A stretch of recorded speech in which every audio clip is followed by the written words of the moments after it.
O Evandro não é o primeiro, mas é o que te explodiu e a gente foi descobrir os outros anteriores. É mais ou menos como o menino lá de 92 que vai explodir os emasculados que vem antes. Você foi se aprimorando, onde você buscou a forma de fazer o podcast da maneira que você faz? Eu comecei fazendo podcast numa época que podcast era só áudio, né? Então a gente gravava por Skype, assim tal. Isso lá para os idos de 2011 eu já não era o primeiro, né? Eu já me considero que a gente chama de uma terceira geração de podcasters no Brasil. Começaram ali para 2004, 2005. Tudo muito precário, assim tal, muito difícil de fazer. Eu já peguei uma tecnologia um pouco mais simples de fazer. Mas configurar feed de podcast era um inferno, né? Era uma mídia muito difícil assim, de se popularizar. Você fazia tudo, você gravava, editava, exportava, chamava o pessoal para montar a pauta, que era basicamente conversar com meus amigos toda semana, assim, né? Então, entrevistar pessoas e tudo isso. E era mais focado na área que eu estava na época, que era design, né? De uma perspectiva um pouco mais acadêmica, assim, então, mais teórica. Quando chega 2015, eu já tenho já estou 4 anos fazendo aquilo e eu consumo 2 obras que me chamam muito a atenção, que é o podcast Serial, nos Estados Unidos, sem contar os outros podcasts que estão ali em volta do Serial naquele momento, né, que é This American Life, Radio Lab, né, Love and Radio. Eram vários podcasts que eram narrativos, que era diferente do formato bate-papo que eu fazia, né? E eu gostava muito de escrever também, tinha lançado um livro de ficção em 2014, então a escrita sempre foi um desejo grande. Foi o ano que eu terminei doutorado também, em 2015, então eu disse assim, com o que eu vou me incomodar agora? Você é doutor mesmo, eu tenho que te chamar, você eu posso chamar de doutor, você tem o doutor. Eu brinco, né? Não, eu também, quando eu estou com os advogados, eu também quero ser chamado de doutor aqui. Talvez só você pudesse ser chamado de doutor ali. E daí além do Serial em podcast, teve o Making a Murderer, né? Que acho que foi um grande boom assim, também, né? Na questão do que é um true crime. Eu não conhecia o termo true crime, eu sempre falo isso em entrevista, não conhecia o termo. O que eu gostava de fazer, por conta dessa minha carreira acadêmica, inclusive, é pesquisar, investigar. Acho que no doutorado foi a primeira experiência que eu tive assim, poxa, eu li uma coisa num livro que não sei, estou sabendo como é que encaixa, eu fui falar com pessoas da época e eu disse assim, que divertido isso, procurar documento, assim, sabe, antigo para verificar. E então daí eu começo a fazer essas histórias do Projeto Humanos, que vira meu podcast narrativo. Que a primeira temporada é? Sobre uma sobrevivente do Holocausto, né? A Lili Jaffe. Que interessante, porque o seu projeto chama Projeto Humanos. É você, na verdade, buscar o humano dentro de uma história, né? Isso. Que aí o Evandro vai se encaixar perfeitamente. Que o primeiro é o sobrevivente do Holocausto, o segundo? Segundo, sobre conflitos do Oriente Médio, né? Especialmente focado na guerra da Síria, né? E a terceira temporada é o que faz um herói que eu não produzi, mas eu dirigi. Foi uma experiência que eu queria ter, do tipo, quero ter pessoas que eu vou ensinar essas técnicas e eu quero ver como é que elas saem sobre a minha orientação. Então foi muito legal.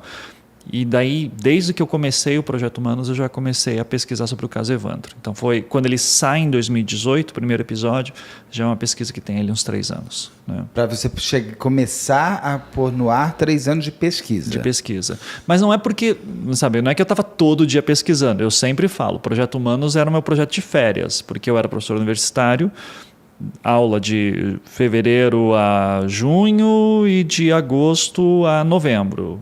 Os meses de férias eu trabalhava no Projeto Humanos. Daí o caso Evandro me tomou boa parte desse tempo. Ou seja, era julho, dezembro, janeiro. Isso. Parte de fevereiro. Você ficava, então, você só conseguia... E tinham, então, aqueles fechamentos de temporadas, né? Uma vez você me falou, eu falava assim, tchau, gente, agora eu volto daqui a Quem ouviu o caso Evandro na época, o podcast, sofria muito, porque eu dizia, gente, agora eu vou ter que dar uma pausa, quando eu voltar eu aviso. E daí eu postava uma foto minha com as cachorras, com a minha esposa. Daí, quando é que sai o próximo episódio, sabe? Então, virou essa piada de que, gente, quando tiver episódio eu saio, né? Eu te prometo, eu também quero acabar com essa saga. Nossa, eu lembro, inclusive, que já puxando aqui para o caso de Altamira, né, teve uma... o Bolsonaro tinha assumido a presidência, daí ninguém que sabia quem era Frederic Vassef. Eu fiquei impressionado que o Frederic Vassef... Não, mas aí assim, eu estava num desses hiatos do caso Evandro. Eu não tinha chegado lá, porque o Vassef, eu só vou citar ele no penúltimo episódio do Caso Evandro. Aliás, sua entrevista com ele é excelente. É maravilhoso. É muito boa. E eu gostei das respostas dele. Ele foi ótimo, foi muito bom. E e daí saiu uma matéria em algum lugar, alguém resgatou, acho que foi no Twitter, alguém resgatou uma matéria da época do Caso Evandro, falando sobre a suspeita da Valentina de Andrade ser satanista e que estaria acompanhada de um advogado chamado Frederic Vassef. Uma matéria lá de 92. E daí seita satânica, daí o pessoal resgatou. Daí, cara, o meu Twitter naquele dia foi insuportável, porque Ivan, como você não falou isso ainda? Você tá sabendo disso? Daí eu tive que fazer meio que um anúncio público, assim, dizendo, eu já sei sobre isso, eu vou falar sobre isso no seu momento certo. Que eu posso adiantar já é que não dá para confiar no que foi publicado na época, porque estava no meio daquele pânico, né? Então, assim, acho que ele foi um dos momentos mais tensos, assim, daí, obviamente, depois quando a gente revelou as fitas de tortura do Caso Evandro, né? Sim. Mas toda essa pesquisa, o pessoal pergunta assim, né? Que eu não, acho que a tua pergunta vai mais ou menos para esse caminho de mudar tudo isso, assim, como é que aprende a investigar? Eu brinco sempre, faz mestrado e doutorado que você aprende rapidinho, né? Rapidinho não, vai demorar 6 anos. Tem a real curiosidade também. Mas eu digo, assim, uma coisa interessante que o que te faz começar o podcast com uma sobrevivente do Holocausto? É que, assim, eu originalmente, por que se chama Projeto Humanos? Vamos começar por aí. Era 2014, 2015, estava muito na moda um projeto que me encantou, que era uma página de Facebook, era um grupo de Facebook chamado Humans of New York. Não sei se você lembra disso. Estava num hype gigante na época, que era assim, era um cara que andava pelas ruas de Nova York e encontrava uma pessoa qualquer e fazia uma entrevista ali, você não via entrevista, ele pegava, transformava num texto, tirava uma foto da pessoa e era uma pessoa qualquer e que tinha uma história incrível por trás. Era um aleatório na rua. Daí eu pensei, puxa, eu queria ir mais ou menos para esse lado, sabe? De encontrar histórias onde você acha que não tem. Daí é aquela pessoa aleatória que, sabe? Então, por isso que até o lema do podcast era histórias reais sobre pessoas reais. Era isso, né? Então, eu tirei... Eu até queria que o podcast chamasse Humanos. Era esse o nome. Só que daí, eu sei que hoje em dia não tem muito essa preocupação, mas eu tinha uma preocupação muito grande que eu tivesse um site com o nome do podcast, porque eu acho que é bom assim ter um lugar de referência para você entrar e tá tudo lá. Tanto que você faz isso. Que eu faço. Eu acho de uma generosidade a sua de você permitir que toda pesquisa que você fez seja acessível a todos os outros. Exato. Que é a minha preocupação acadêmica, justamente, né? Eu quero que o meu trabalho fique aqui para, inclusive, no futuro, se alguém quiser continuar ou revisar ou mostrar onde eu errei, eu acho que... Mas é muito generoso e vou te falar, acho que ninguém fez isso. Porque muitas vezes a pessoa pega a pesquisa como se, olha, esse tesouro é tão meu, foi tão difícil de eu fazer que eu não vou dividir com ninguém. Mas assim, a Michelle McNamara fazia isso, né? O pessoal do Serial faz isso. Brasil, falando do verde, Brasil, amarelo, daí... eu não consigo agora. Mas é que também é terreno inexplorado que eu estava fazendo, né? Mas é legal, porque a gente ouvindo você fala de uma coisa, você vai lá no site, você vê as fotos. O Praia dos Ossos fez isso também. Sim, exato. É fantástico. Maravilhoso. Eu acho impecável aquele podcast. E também eles fazem isso. Que também vem dessa escola, né, do This American Life, da NPR. Né? E então daí eu queria que se chamasse Humanos. Daí eu fui ver quanto que custava o domínio humanos.com.br. Daí era tipo 20 mil reais. Assim, eu disse assim, não vai ser. Então era um nome provisório. Projeto Humanos, um dia eu descubro outro nome. Só que daí nisso eu já estava querendo gravar piloto, já estava querendo testar as técnicas de storytelling que eu estava usando para podcast.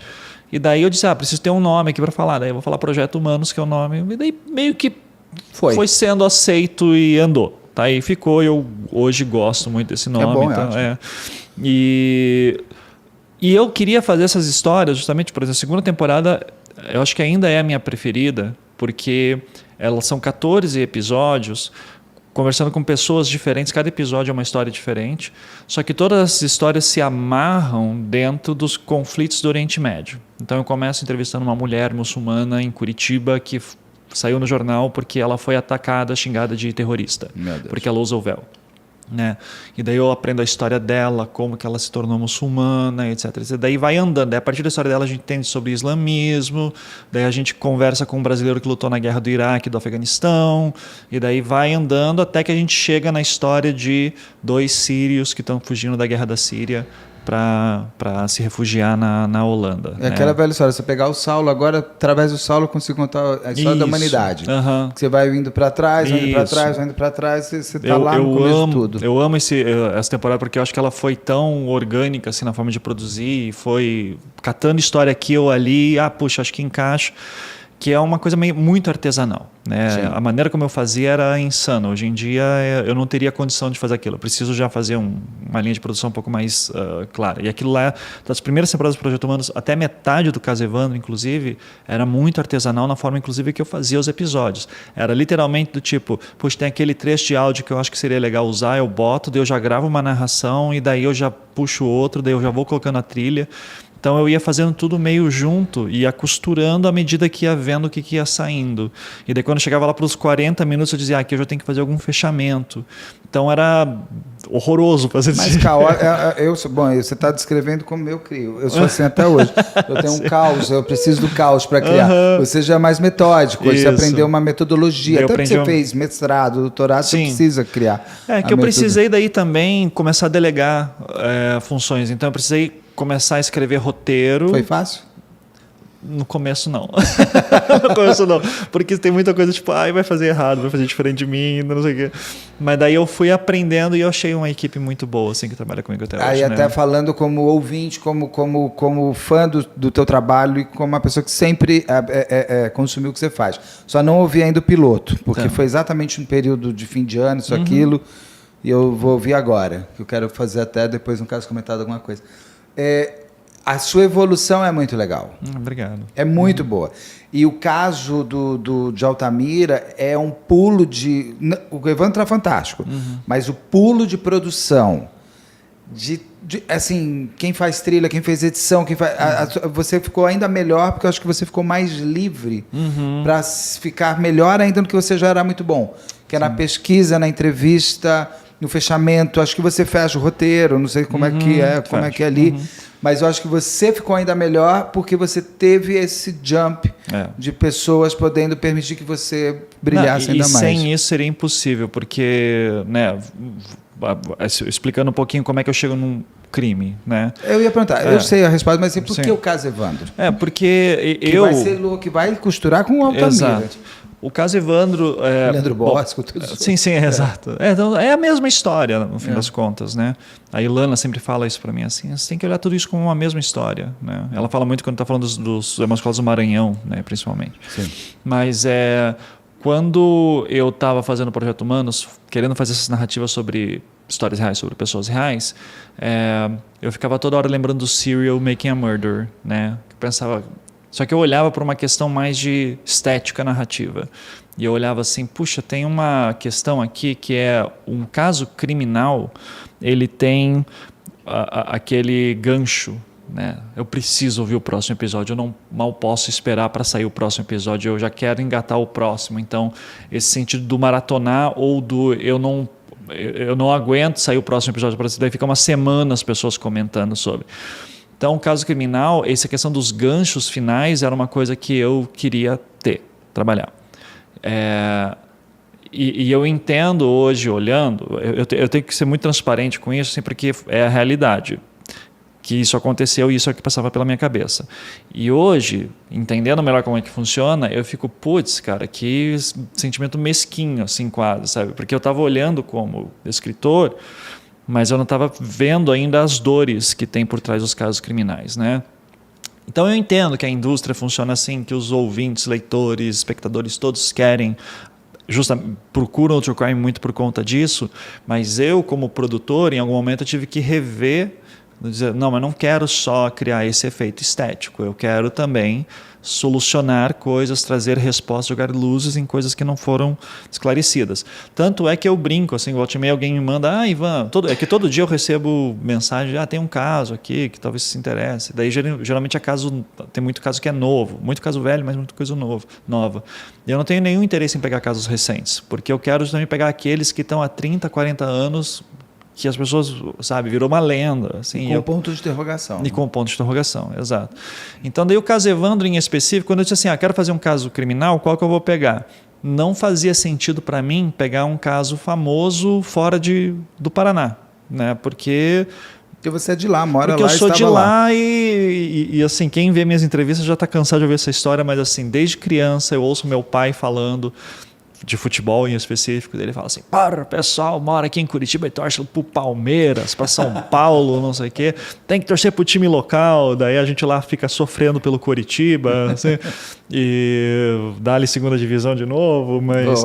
E eu levo muito isso, da valorização da cultura da onde eu venho, né? Eu nasci em Recife, minha família toda de Curitiba estavam em Recife a trabalho.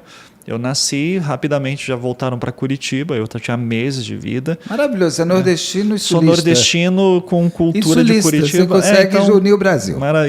Assim, eu adoro falar mal de Curitiba, inclusive. Então, parte de gostar de morar em Curitiba é você xingá-la, né? Assim, mas eu gosto muito da cidade. São Paulo a gente São Paulo. Exato, mas só paulista pode falar mal de São Paulo. E então daí eu peguei eu olhei para esse caso na época a gente chamava das Bruxas de Guaratuba, né? Que já é um nome que eu deixei de lado porque eu disse, não, ele já induz para uma conclusão e cara, seria um nome muito mais vendável, né? Seria Bruxas de Guaratuba? Bruxas de Guaratuba. Muito mais. Então as Bruxas de Guaratuba. Que é o que foi usado. Isso. E só que eu tenho um problema que eu acho que às vezes eu me importo muito com o que as pessoas estão pensando sobre mim, tá? E eu lembro de começar a abordar a Beatriz Abad, foi a primeira com quem eu conversei, e daí ela ser muito receptiva comigo, e eu pensei, caraca, se eu lançar uma entrevista com ela, num programa que eu chamo de Bruxas de Guaratuba, vai ser muito difícil para ela, porque eu comecei a perceber esse lado dela. E até aquele momento... A busca por justiça. A Beatriz, eu sou fã dela. Mas não, todos super, eles. Todos eles. Você transformou os 7 inocentes do caso Evandro.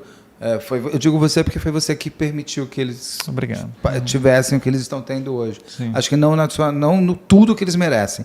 Mas hoje eles podem e falam e têm a inocência deles revista e confirmada pelo externo graças ao seu trabalho. E eu acho a Beatriz uma mulher... a Celina a Fernanda Montenegro dessa área criminal. Uma mulher com aquela resiliência, uma coisa impressionante. Exato. O Oswaldo, todos eles são incríveis. Assim, só que quando eu comecei a falar com a Beatriz, eu tinha que ter em mente que, cara, eu posso estar falando com uma pessoa que sacrificou uma criança. Eu não sabia. Você tinha dúvida? Tinha. Você achava que eles poderiam ter feito o crime? Eu achava muito difícil, mas eu não duvido de nada, tá? Eu vou deixar todas as possibilidades abertas, porque daí vem a minha mente como pesquisador, né? Assim, eu não posso partir da hipótese e só procurar coisas que confirmem minha hipótese. Eu tenho que estar aberto a possibilidades aqui. Então, o que eu quero saber é o que aconteceu e como que esse processo funciona, né? Qual que era o problema ali? Eu nunca tinha pegado em autos de processo na minha vida. Só que toda entrevista que eu fazia, fosse com a Beatriz, fosse com o Diógenes, fosse com a Vânia Maravelt, que foi a primeira entrevistada a primeira pessoa que me deu uma entrevista, que era jornalista, que ganhou o prêmio ESSO na época e tudo, eles falavam coisas assim loucas para mim, assim, do tipo assim, sabia que o corpo não é do Evandro? Sabia que teve um menino que foi pago para vir do norte para fingir que era o Leandro? Sabia que não sei... Eu disse assim, gente... Eu não sabia, eu preciso saber. Eu digo assim, daí eu digo assim, mas onde é que está isso? Está nos autos. Eu ficava assim, mas o que é isso? O que são altos? Cadê os baixos? E daí eu fiquei, caraca, eu acho que eu vou ter... altos, né? Mas foi a piada da palavra. Exato. Daí eu tive que conversar com amigos advogados que foram muito generosos, assim, me explicar o que é isso, onde é que pega. Como pega. E para mim, eu disse assim, eu vou tentando, né, na maior inocência. Eu fui na segunda vara Tribunal do Júri lá em Curitiba, que eu soube que é onde tinha ocorrido o último júri da Beatriz. E daí eu disse lá, eu queria dar uma olhada nos autos do processo. Eu posso? Pode.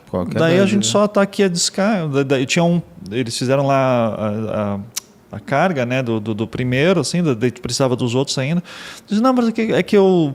Daí nessa hora eu já comecei a me apresentar como jornalista, que eu não sou jornalista de formação, mas daí era mais fácil. Mas você é jornalista de função. Exato. Não, mas é que antes eu falava, eu sou professor universitário, mas eu tenho um podcast tipo uma rádio pela internet. Claro que é jornalista mais rápido. Daí já sou jornalista, quero fazer uma pesquisa aqui, né?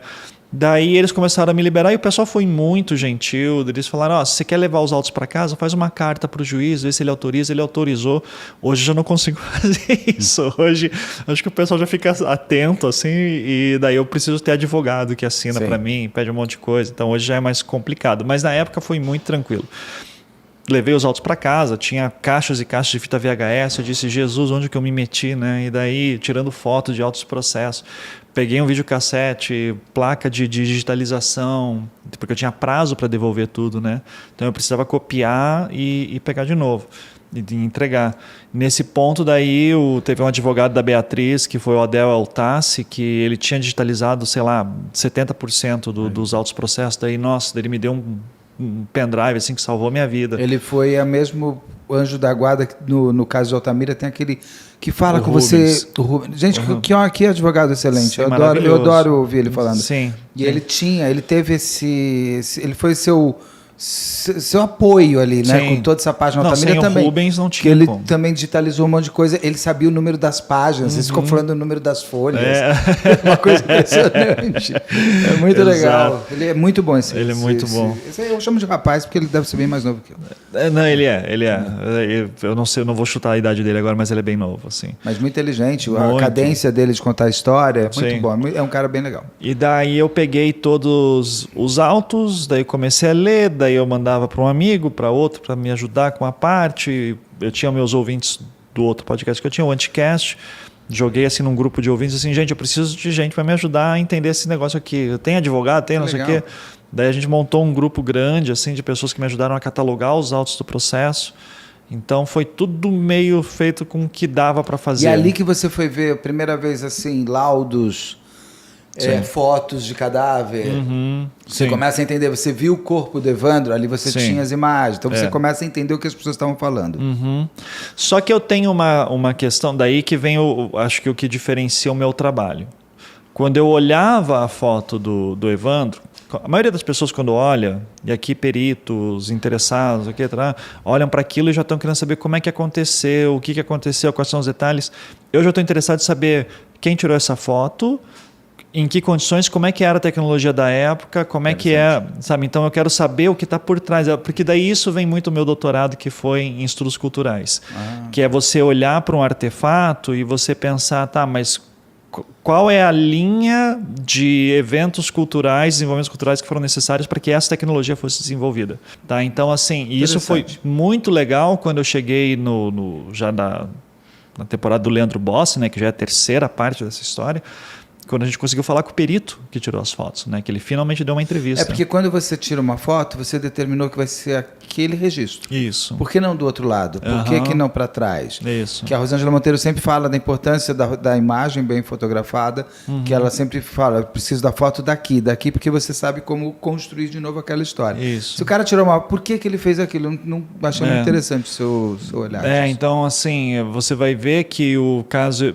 Isso a gente vai descobrir muitos anos depois. Daí você falou que o Leandro Bossi, daí o cara fala para você. Que o Leandro Bossi, no caso do Leandro Bossi, o Lipinski, né, que faleceu infelizmente ano passado, a entrevista que ele deu para a gente foi tipo a última oportunidade para falar sobre. Ele deu uma entrevista gigante para ele. Inclusive a família pediu para a gente mandar o bruto da entrevista para ele, para eles, foi muito legal isso.